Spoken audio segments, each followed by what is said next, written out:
Hi again, Rampage fans. Dan Weiss here on SARampage.com. It's a pleasure to be joined by the president and CEO of the American Hockey League, Dave Andrews, now in his 23rd season running the American Hockey League, and he's overseeing a league that has made leaps and bounds through his time as president. And Dave, as we've kind of passed the quarter pole point of the season for just about every team in the American Hockey League, I'd love to get your thoughts on the start of the season so far.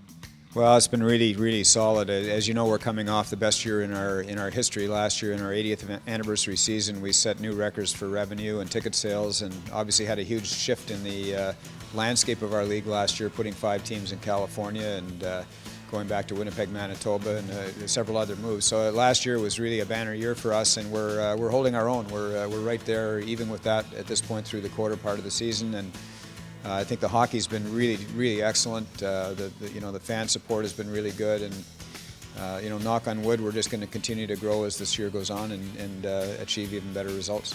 Hockey, I often find, is one of those sports where parity exists throughout all 30 teams, and once again, we're seeing it here in the beginning of the league. Is really no team is that far removed from being in a playoff spot here through the first 20 or so games. Well, when you look at the way our league is structured from a product hockey perspective, you're always going to have parity, and you're always going to have game in and game out. It's going to be a tough battle.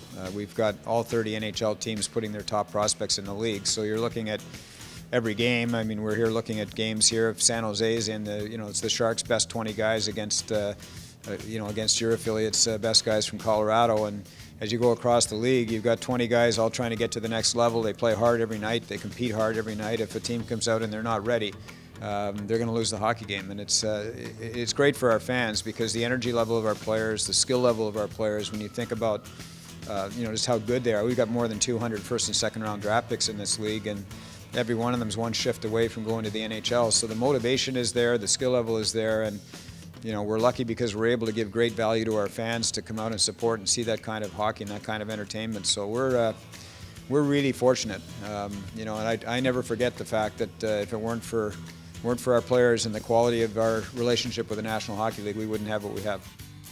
You mentioned the shifting landscape in the American Hockey League, and last year the team shifting out to the West Coast, and this year a new team is the Arizona Coyotes, moving their affiliate out to Tucson to join that mix as well in the Pacific Division. I know we're only a year and a bit in, but are you amazed at how really seamless of a transition it has been, not only for those teams, but for the league as a whole?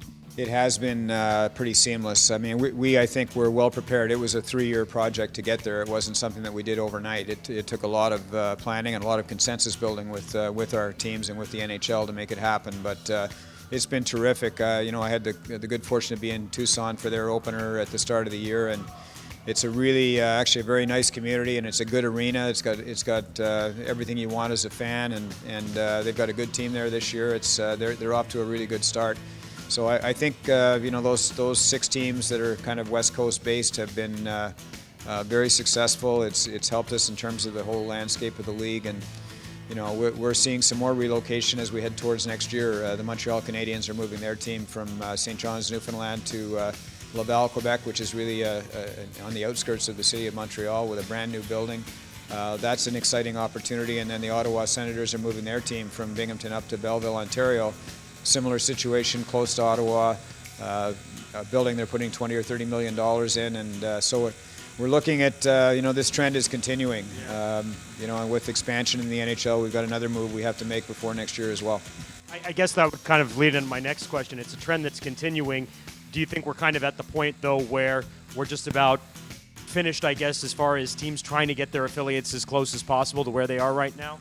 I do. I think we're pretty much there. I think the last piece in the puzzle for us as we head towards next season will be figuring out where we're going to put our 31st franchise, and if in fact we'll have a 31st franchise for next year.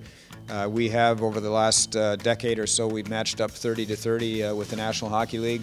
They've expanded and added a team in Las Vegas, as you know, and the Las Vegas team needs to have an American League affiliate somewhere. So we're working with them to figure out what that solution will be, and we need to get that answer within the next couple of months as to where we're heading. But I'm pretty confident we'll have a 31st team in the league, which will be good for everyone.